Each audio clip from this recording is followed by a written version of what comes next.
canola. Do you, Scott Mowat said yesterday that if it was up to him, Saskatchewan would remove the tariffs on EVs from Chinese EVs in hope that China might remove tariffs on the canola sector. If it was up to you, would you do the same thing?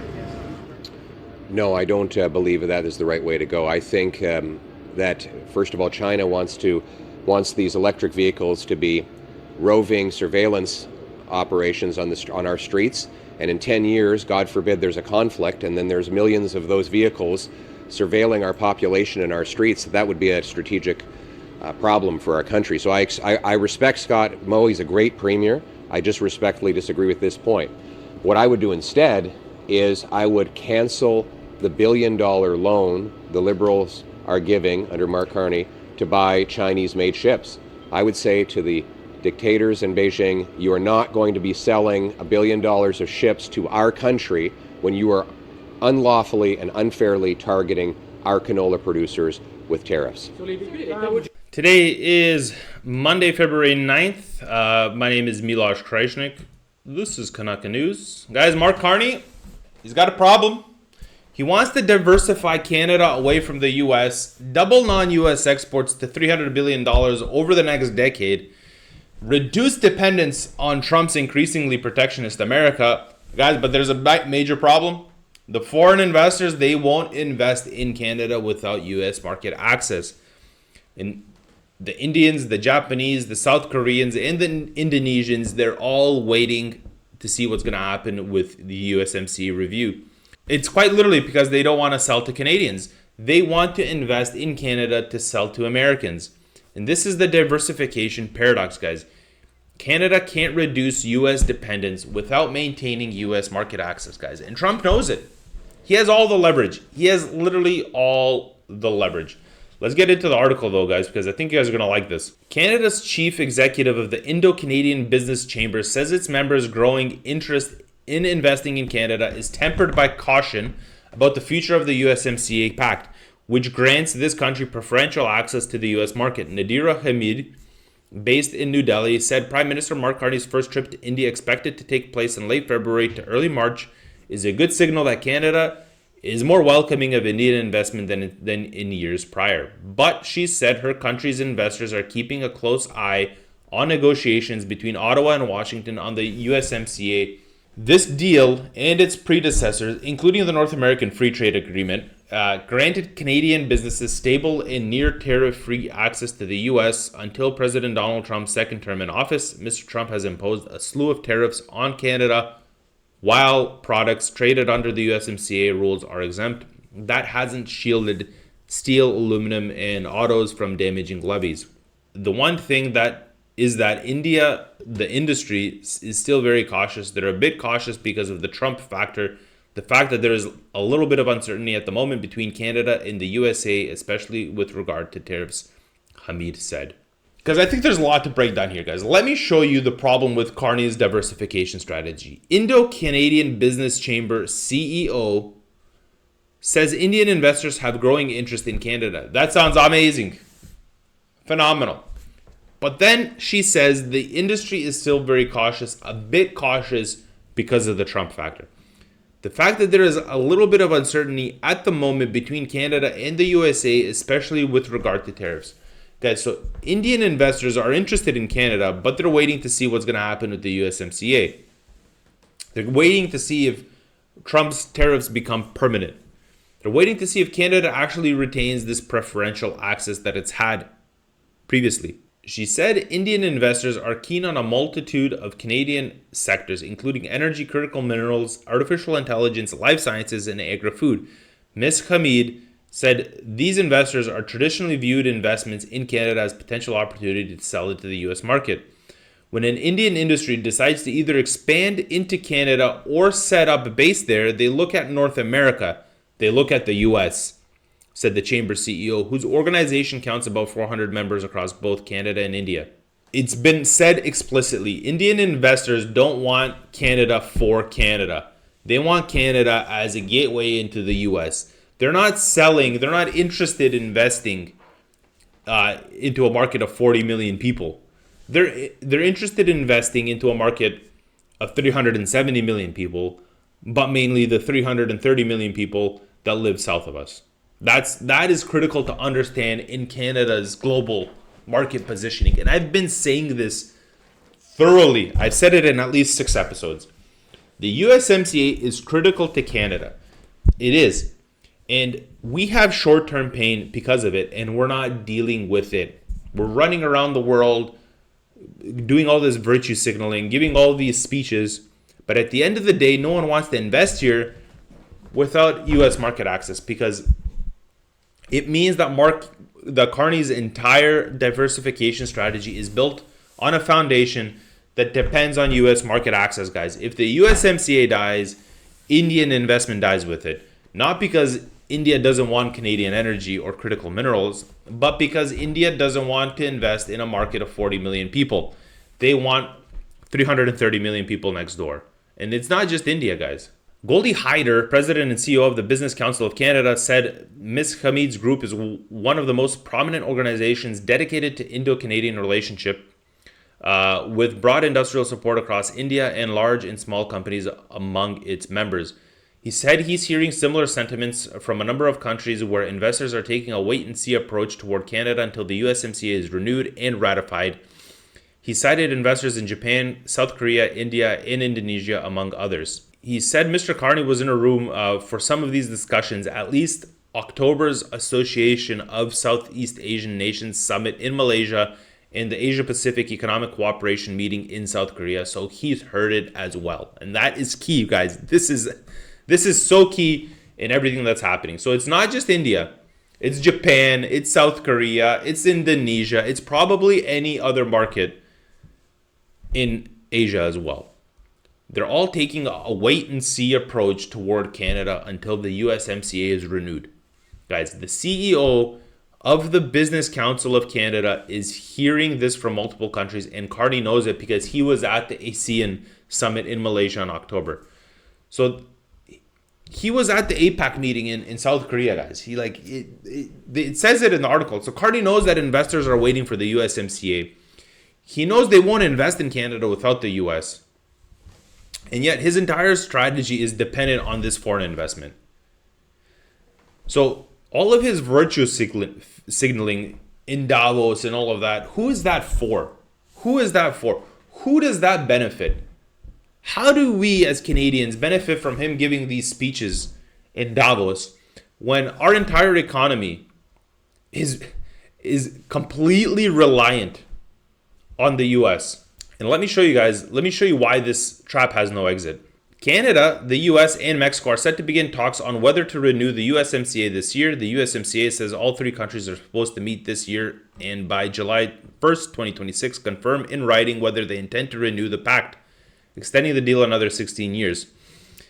If all parties do not confirm renewal in writing, then a 10-year countdown begins to the expiry of the deal. With yearly reviews until 2036, countries are still free to renew the deal at any time. Mr. Hyder said overseas investor confidence in Canada depends on the successful renewal of the USMCA.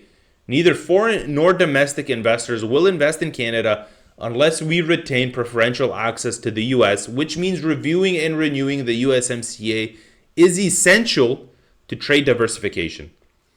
Mr. Carney has set the goal of doubling non-US exports over the next decade to $300 billion as part of an effort to reduce reliance on the increasingly protectionist US under Mr. Trump.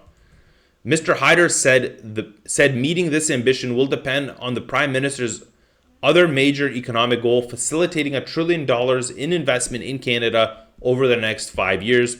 This will require significant foreign investment. Guys, this is a major time to stop and unpack what's going on here, guys. We need to pay very close attention to what the Business Council of Canada CEO just said.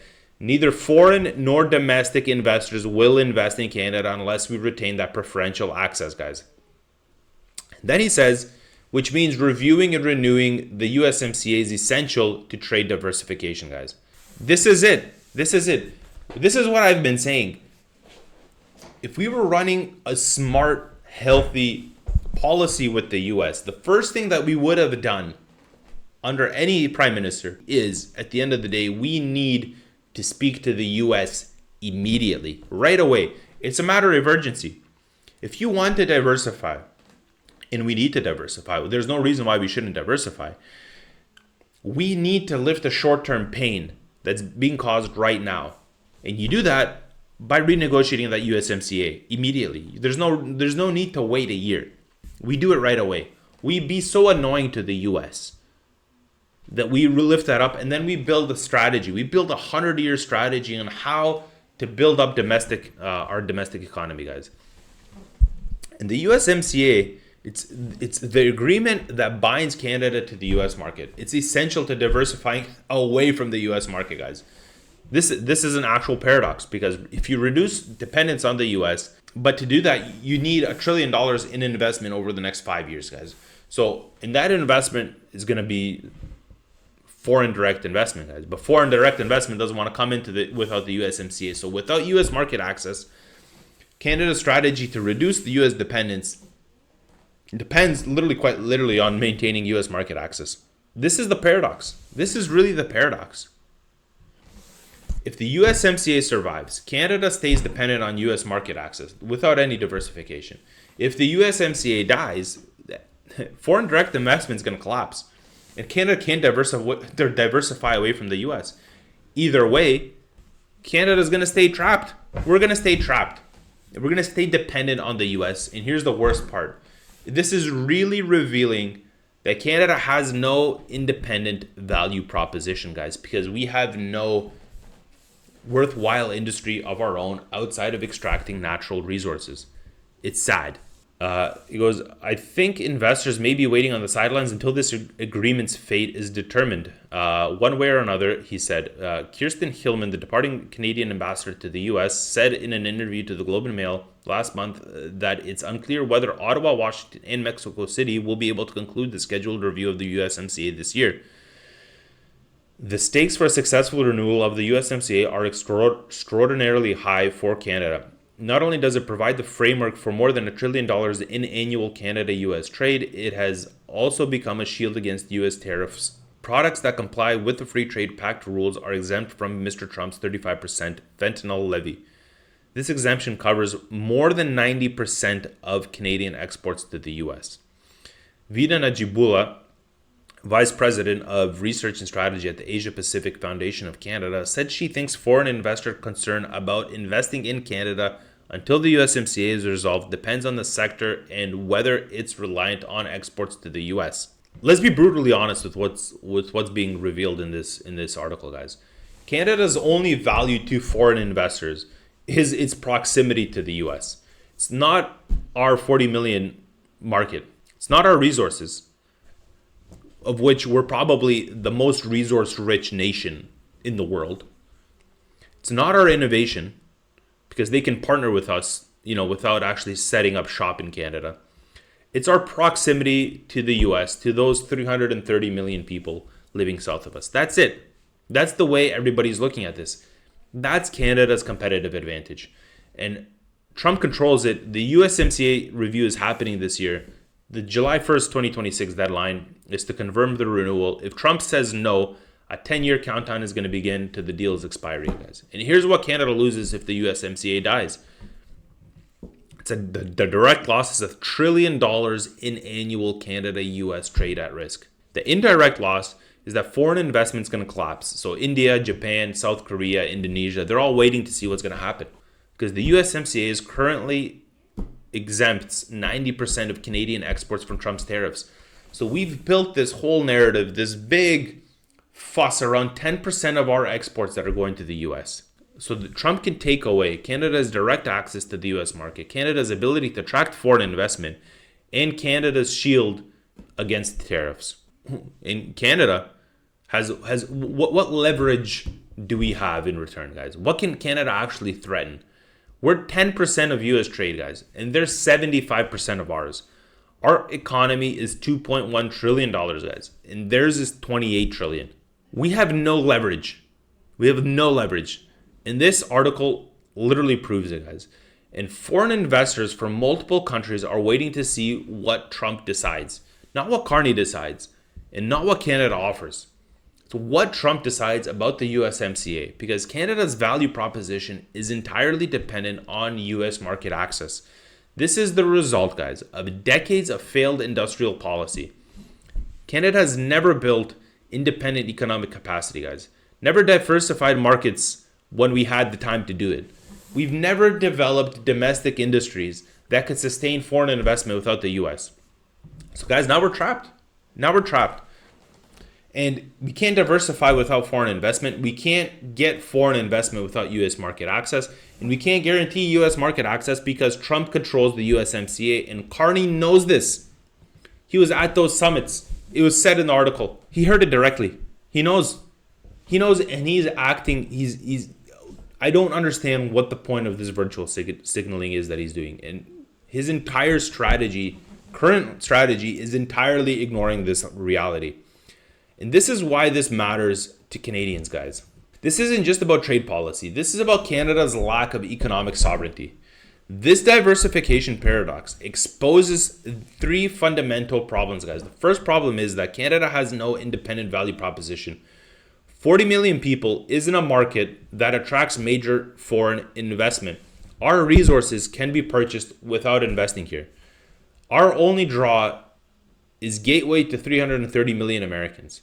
This means Canada is a middleman economy. We don't add value, we pass it through, guys. Foreign companies set up access here so that they can gain US market access, not to serve Canadians. Second problem is that decades of failed industrial policy, guys, is that Canada has abandoned all building of domestic capacity, industrial capacities after our free trade agreement in 1989. And so we became a resource extraction economy and pass-through economy for the US. No strategic investments in manufacturing, processing, or value-added industries. No innovation, no research and development. What's the result of this, guys? When US access is threatened, we have nothing to fall back on. The third problem is that Trump has all the leverage. He has all the leverage, guys, because Canada's competitive advantage is entirely dependent on US market access. Trump controls our economic fate. The USMCA reviews this year. If he says no, Canada loses both direct US market access and the ability to attract foreign investment. We have no leverage to stop him. This is what economic dependence looks like, guys. Not trade, not partnership. This is dependence. And this is what I've been excessively talking about since I've started this channel. And Carney's diversification strategy, it does not solve this, guys. In no capacity does it solve this, because his diversification strategy depends on maintaining the dependence he claims to be trying to escape from. This is all I have for you guys today. Hope you guys liked today's episode. Please like, share, and subscribe. Comment in the comments below. I'd love to hear what you guys think. I think this is a very important topic, probably a crucial topic for the way we live our lives in Canada today. Stay informed, stay curious, and God bless Canada. This is Canada. Maple syrup and like Captain Say.